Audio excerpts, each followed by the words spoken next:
کې یو شپه ده چې هغې ته لیلة القدر وایي. ډېره قیمتي شپه پکې را روانه ده په دې اخره عشره کې ده، ځکه چې د هغې یوې شپې عبادت چې چوکو نو خیر من الف شهر د زرو میاشتو د عبادت نه افضل. دغه یوې شپې عبادت چې چا دغه یوه شپه عبادت وکړو، دا شپه ولې دومره قیمتي ده؟ دا ځکه قیمتي ده چې په دغه شپه کې قرآن کریم د لوح محفوظ نه را نازل شوی. ټول قرآن یېړ په یېړه د لوح محفوظ نه را نازل شو دنیاوي اسمان ته.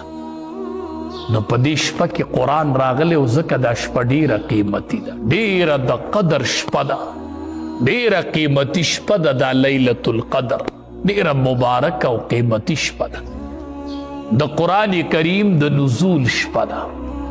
ګوره دا شپه په کال کې یوه راځي، په ټول کال کې یوه راځي، ټول کال کې دا یوه شپه ده، هسې نه چې د دې د عبادت را نه پوت شي. خیر من الف شهر، چا چې د دې یوې شپې عبادت وکړو دا د زرو میاشتو د عبادت نه افضل. په قرآن کې د دې شپې نوم دی لیلة القدر، بل زینوم دی لیلة مبارکه. الله وی د برکت شپه ده، الله وی د قدر شپه ده چې د دې شپې عبادت را نه پوت نشي.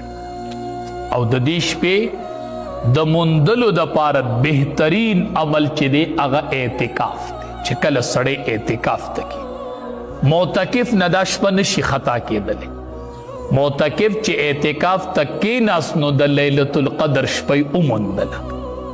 ته به وایي مولي صاحب کو دې اودی چېرته د شپې معتکف دی، خو که اودی او هغه شپه د لیلة القدر یو دې ټوله شپه اودی، نو زه ورته وامه چې اوده دی نو معتکف نه دی، نو دا اعتکاف عبادت دی که نه؟ نو که دا لیلة القدر نو که معتکف اودم وي نو دا اعتکاف خو عبادت دی که نه؟ نو دی په عبادت کې لګیا دی که نه؟ ته چې کور اودی ماسخوتن روجه خو دې نشته که نه؟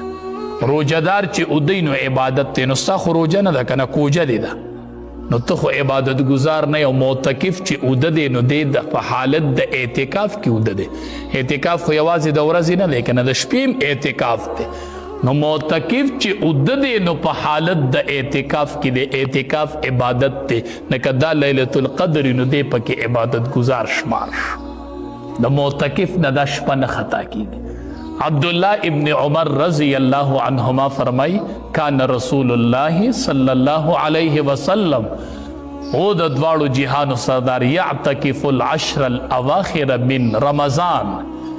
نبی کریم صلی اللہ علیہ وسلم پخپلا بنفس نفیس اعتکاف تکی ناستو پا اخر عشرہ کے پخپلا با امام الانبیاء